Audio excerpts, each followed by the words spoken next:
빌립보서 7번째 묵상입니다. 빌립보서 1장 12절부터 14절 말씀까지 봉독합니다.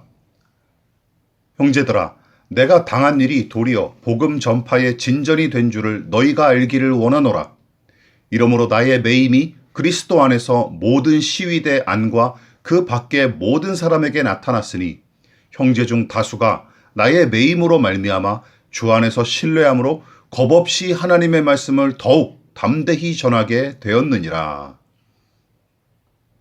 이 편지를 쓸 당시 바울은 죄수의 신분으로 구금된 상태였습니다. 불법이나 부도덕한 일을 저질러서 감옥에 갇힌 게 아니죠.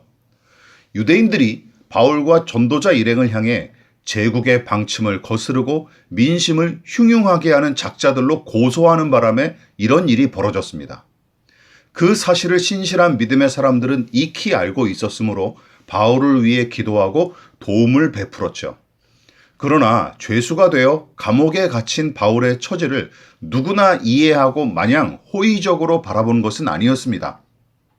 많은 교회와 신자들은 바울이 체포당하여 구금되었다는 소식에 적잖이 동요했습니다. 크게 두 가지 이유에서죠.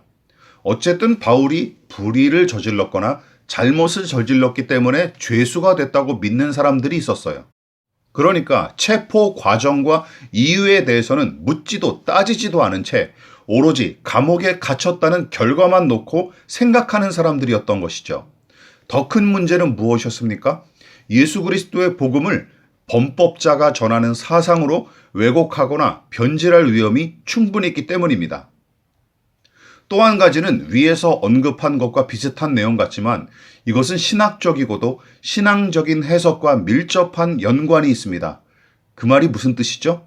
죄수가 된 바울의 신세를 보고 이렇게 얘기하는 것이죠. 예수를 믿고 따르는 대가가 고난밖에 없는 것인가 하는 회의감과 두려움에 사로잡힌 이들이 적잖았다는 뜻입니다.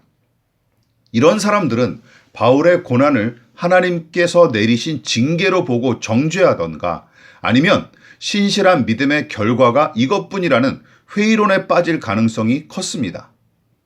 아무튼 바울의 고난은 여러모로 교인들에게 적잖은 충격을 안겨줬고 그로 말미암은 영적 타격도 만만치 않았습니다. 그런 까닭에 일부 교인들은 바울이 사도로서 자격이 있는지 의심하는 일도 벌어졌던 것이죠. 또한 신앙의 중심을 올곧게 세우고 끝까지 바울의 신실함을 신뢰했던 사람들이 있었던 반면 그가 받은 박해와 고난을 범법과 저주의 결과로 보고 그의 사도성을 의심했던 사람들 사이에 갈등과 분쟁도 빈번했습니다. 그래서 바울은 자신의 처지를 변호함과 동시에 교회 안에 일어난 갈등과 분쟁을 조정하고자 이 편지를 썼던 것이죠. 그런데 여기서 바울은 자신이 처한 상황과 상관없이 아니 그가 당한 고난과 장애를 초월하여 일하시는 하나님에 대해 감격과 기쁨으로 설교하고 있는 중입니다. 사람들은 사도 바울이 감옥에 갇혔으니 더는 복음이 전파되기가 어려워질 테다 하고 생각했지만 대부분 사람의 예상과 전혀 다른 모양으로 복음이 어느 때보다 더욱 힘차게 전파되고 있는 게 아니겠습니까?